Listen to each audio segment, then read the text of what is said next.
The situation is collapsing faster than we contain it. General Halvov sighed with a somewhat shaky voice. The collective is continuing to gain worlds each week. We project that they'll reach the core territories within the month. How bad is it looking on the ground?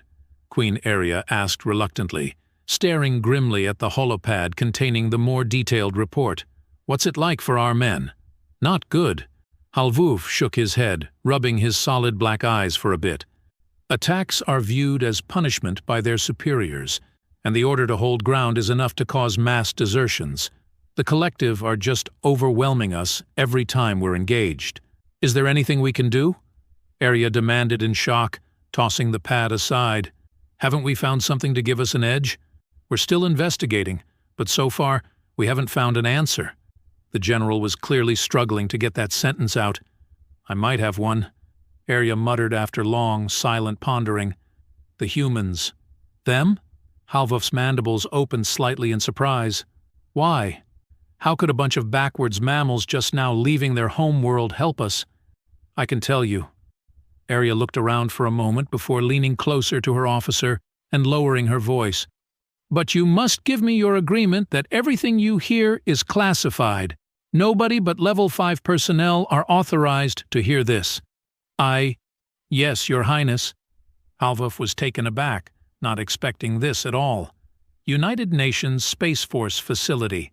Feet Bush, Luna, Sol, Lt. Commander William Malkov immediately stood attention, nearly slamming his glass on the side table, when his superior, Colonel Franklin, entered his room. At ease, Commander. How's R&R? Couldn't come any sooner, sir. William gave a shrugging grin, sitting back down in his bed. Felt like I couldn't breathe for months. Well, that's good, because I have excellent news for you. Franklin smiled. Congratulations, Commander. You've earned a 98 on the Enhanced Infantry Platform Training Program, placing you second of your class. Heck yeah. William let out a triumphant grin and then took a long swig of his whiskey. Even though he kept his grin, when William looked at Franklin, the feel from the commander was much different. All right, sir. What happens now? Franklin took in a long inhale before he answered. Direct orders from the brass. Humanity has just declared war on the Yad Collective. You're assigned to the 4th Heavy Infantry Division. Your immediate commander will fill you in. Move out. William stood and gave a salute. Yes, sir. On my way. SCM 11A7B orbit. All right. Test left arm servos, the technician directed. William flexed his arm and fingers. With distinct whirring sounds, the suit responded fluidly and exactly to his movements. Excellent. Next stage, let's begin neural interface checkoff. Deploy your rocket launcher. Using his thoughts, decoded and transmitted by the implant on William's brain, in a one-way stream, the rocket launcher on the right of his back whirred up and then rotated down to face forward, intruding on a portion of William's peripheral vision. When completed, the onboard tactical assistant announced, "Rocket ready." "Good." The technician nodded, tapping his computer. "Holster it and bring out grenade launcher." With the same loud and heavy-sounding whirring as the rocket launcher, the grenade launcher appeared on William's left peripheral, followed by his T-HUD, drawing the projected trajectory of the 40mm rounds. Grenades ready, still green, awesome. The technician grinned. Now, the real question. Holster M49 and spin up your Marauder 2 plasma guns. As soon as the M49 was properly packed away on the left side of his back, William lifted up his arms. The tri-barreled guns that could easily be mistaken for regular miniguns gave off a high-pitched whine before the barrels began to spin. "Clear!" the technician yelled at the top of his lungs. Everybody nearby repeated the word with similar volume. With the all clear, William fired off a round each from both guns. They impacted the specially made targeting squares above him. The impact sites nothing but red-hot slag now. They were promptly moved away by the automated dollies to prevent that slag from dripping down. "All green, Commander," the technician declared proudly, stepping aside. "Just wait a few seconds while I strap some Head P40 mics and some tandem at rockets on you. When you're loaded up, head to the hangar bay. Deployment is within half an hour.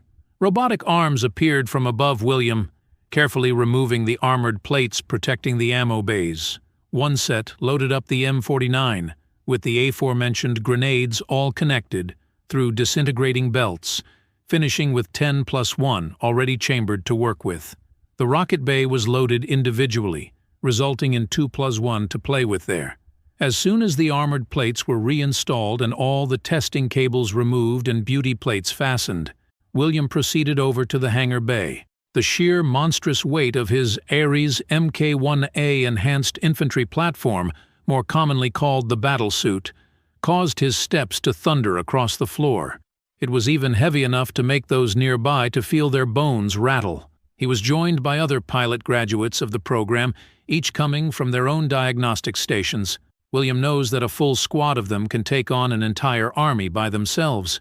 HFY grenades for mass slaughter of infantry and light vehicles, tandem AT rockets for armored threats, and the amazing Marauder II plasma guns for general-purpose carnage. As soon as he and the other EIP operators entered the hangar bay, there was far more activity than William expected. Infantry and vehicles were being loaded up onto heavy air transports, and the deployment alarm was going off. Was the technician off? "There you are," a sergeant shouted, running up to the group. "The collective launched a surprise attack on coalition forces and have just achieved a breakthrough. We need to get down there now, or all blue forces will be overrun, and we lose this planet. Get to your squads. Go." As if a bunch of people started slamming sledgehammers against metal together. The EIP operators scattered and ran off to their assigned squads. It didn't take long for William to find his. After worrying whether the Eagle's loading ramp could handle his weight, he reached the passenger section and sat down on 2 seats at the end. "Jesus Christ," a private muttered after looking over William. "Remind me not to piss you off. Bet it feels nice having thick titanium alloy armor around you," a corporal said sarcastically. "I think only enemy armor could have a chance at punching through that thing, and even then you'd sooner pass away from the impact than it actually going through." A harsh buzzing sounded off across the entire bay, and the ramp closed securely. William could feel his weight shifting around as the Eagle took off and exited the hangar bay. If he heard right, it'd only be 10 minutes before they're on the surface of this world. "All right, everybody. Secure yourselves and listen up," Squad leader Captain John said firmly above the noise. "We're heading down ahead of schedule because those collective assholes decided to launch an offensive faster than we'd like. Worse? They broke through a section of the front line, and they're already shoving even more forces through it. We don't have much time before they cut off reinforcements and begin surrounding the coalition forces that are engaged. Our job is a hot drop. Link up with coalition forces and act as the shield. The rest of our boys will be dropped along predicted paths and will be responsible for ruining this momentum before it gains any steam. You get all that, boys? Collective ruined things up, so we're here to ruin it." "What are we expecting, sir?" The private spoke up, nervous. "A lot of infantry, backed up by armored vehicles." John answered, "As long as coalition anti-air guns stay online, we don't have to worry about CAS. And our Navy is linking up with the coalition soon too, so we also don't need to worry about orbital assets either." "What about the new guy?" The corporal cocked his thumb over to William. "We here just jerking off and making him look good? Ares is still experimental." John glared at the corporal. "If that thing goes foobar, he'll be back to basics like the rest of us, which means he needs brothers watching his back like he would ours." "Got it?" "Yes, sir," the corporal answered. "Visual on our drop point," the pilot informed over the intercom. "Get ready for insertion in 3. "Final call, boys!" John shouted, holding his rifle up. "Lock and load, secure yourselves, and let's get ready to be knights in shining armor for the coalition. Any more questions?" The whole squad, William included, shouted in unison, "No, sir." "And who exactly is going to be the ones to break over the collective?" John continued. "Us, sir," the squad answered. A loud bang and a sudden jerk of the transport caused John to be thrown to the ground, and the others rocking in their seats. William heard the loud clattering of rounds hitting the hull. "Everybody hold on!" the pilot shouted. "We got bandits coming after us! Why in the ever-fricking hell is there aircraft in my goddamn airspace?" John demanded at the pilot. "They're not supposed to be here. Coalition AA is swatting them like crazy." the pilot answered frantically. "It's like they don't give a oh God!" One more hard jerk, and the sound of rushing air deafened William. Whatever happened, half of the Eagle got torn away. He could see the bright blue sky shining down on an arid landscape past the jagged edges of the shattered hull. The corporal was hanging on for dear life, but he couldn't hold on and was sucked out. Without a parachute, he's in for a slow passing. The private was losing himself, gripping the sides of his seat with white knuckles, eyes closed and his lips firing off rapid prayers for salvation. "God!" John shouted above the whole cacophony of noise. "Grab your chutes! This is our drop point now! William, you got a special one. Right here." Following where John was pointing, William got out of his seats and made his way over. Instead of a backpack, there was a large metal object with what was clearly thrusters on it. Of course, William was wondering what kind of parachute would be possible to handle his weight. Instead of a chute, he has landing thrusters. A self-contained unit with its own fusion reactor. All he has to do is secure to his frame, and he's good to go. "Let's go, Private!" John shouted, slamming a parachute into the man's chest. "We're off to live another day." Without a word, the private hastily put on the parachute and followed John's cues. William noticed that John had yet another parachute in his hands. Why? As soon as John, the private, and 3 other survivors of the squad jumped out, William was left. Thankfully, all he had to do was get in position and guide the metal bands onto specially shaped bolts of his chest. Keeping his hands on it, the bolts would prevent the thrusters from blasting away from him. Jumping out of the wreckage, William made sure to stay feet down. The T-HUD informed him that the landing thrusters were good to go and began automated descent procedures. With a loud roar, they slowed his descent rapidly. As it did, William surveyed the field. The pilot was right.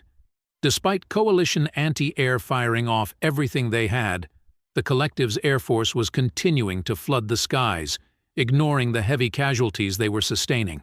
It's raining metal and fire as far as he can see.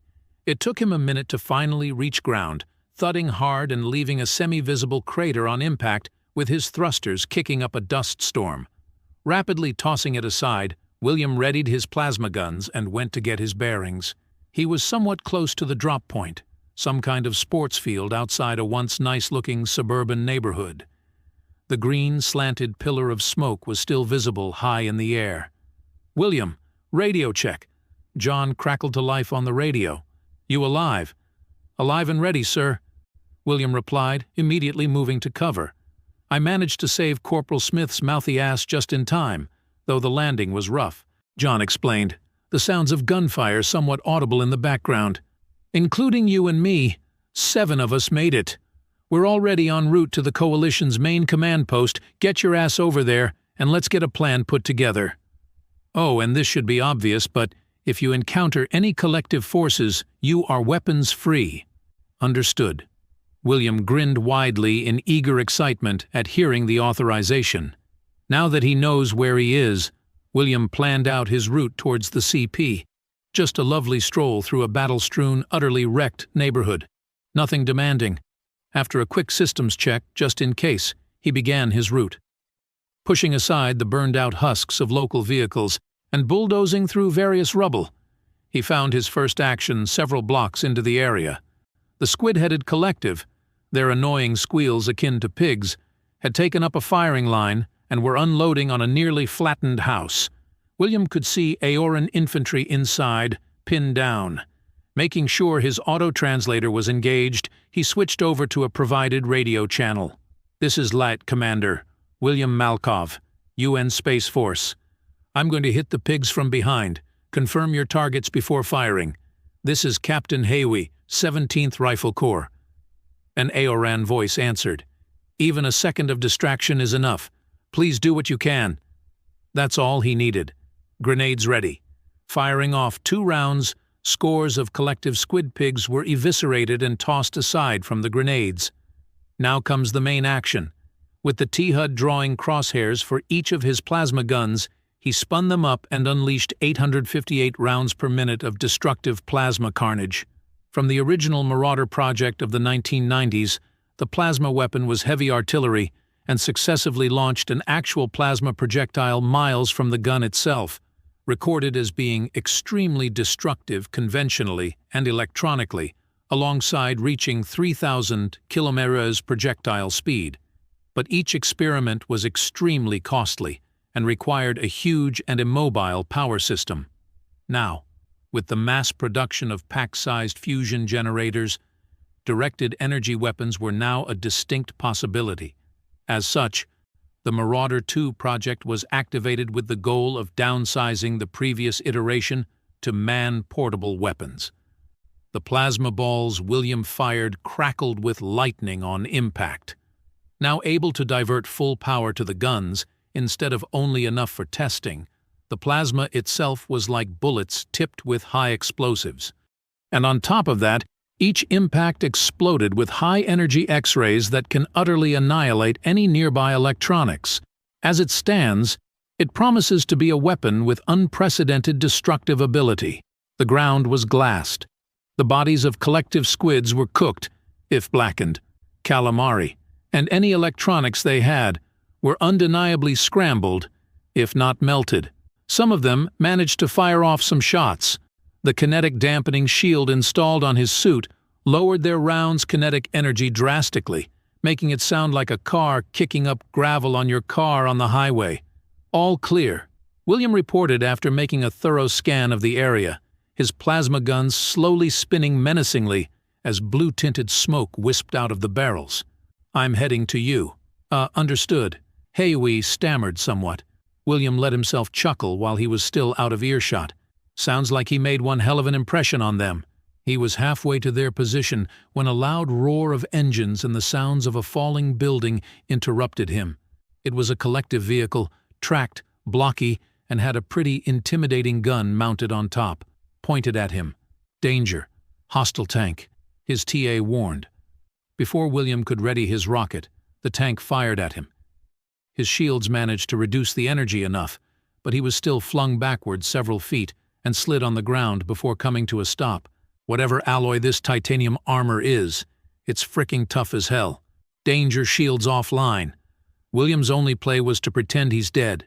If that tank fires another round at full kinetic energy, his suit won't block it. Eyes fixated on the vehicle and blocking out the distressed cries from HFY and his remaining squad, he needs that tank to bite. And after several long tense moments, that tank swiveled its gun over to HFY. Dumbass doesn't know the rule of double tapping, rocket ready. Fearing the tandem round, it punched right into the side of that tank. And with that massive, visceral jet of flame billowing up, soon followed by a deafening wave of crackling, William must have hit its ammo bay. With his shields down, he'd rather not continue tempting fate. He rushed over to where HFY and the others are and hunkered down. Eventually, a fuel line must have ignited. The tank blew up spectacularly. "By the Maker, how are you still alive?" HFY asked in shocked wonder, the arachnoid's face showing clear, stunned surprise even to a human. Right as William was about to answer, his shield generator let off a high-pitched whine, and then his entire form billowed in a layer of energy for a second before returning to normal. Kinetic shields. "Of course!" one of HFY's subordinates exclaimed. "But how did you get the Yathi to share their technology with you already?" Even though they couldn't see under his helmet, William grinned proudly. "They didn't. We took some scraps and reverse-engineered it. This is a human design. An alien race that just left their homeworld already made their own shields?" Another subordinate shrugged sarcastically in disbelief. "No, you must have made a deal with the Yathi." "Disagree," HFY said simply, staring at William's plasma guns. "Even the Yathi don't have those kinds of guns. Nobody does." "I think William is telling the truth." "All right, we're getting distracted," William interrupted, looking beyond their position. "I need to get to the Coalition command post. You guys heading there too?" "Now we are." HFY chuckled, patting his vest. "This mag and my gun? All I got left. Same for my men here. One is seriously wounded. Much as I hate to say this, but I think we'll need an escort." "No problem." William nodded. "You're the squad lead. I'll defer to you. Let me know when you're ready. We'll need just a minute." HFY nodded, already walking over to his wounded subordinate. "Well, guys, If you liked this video and want a particular HFY story, comment below with its title. Also subscribe to the channel, hit the bell and like the video. But most important, leave a comment. Until the next video.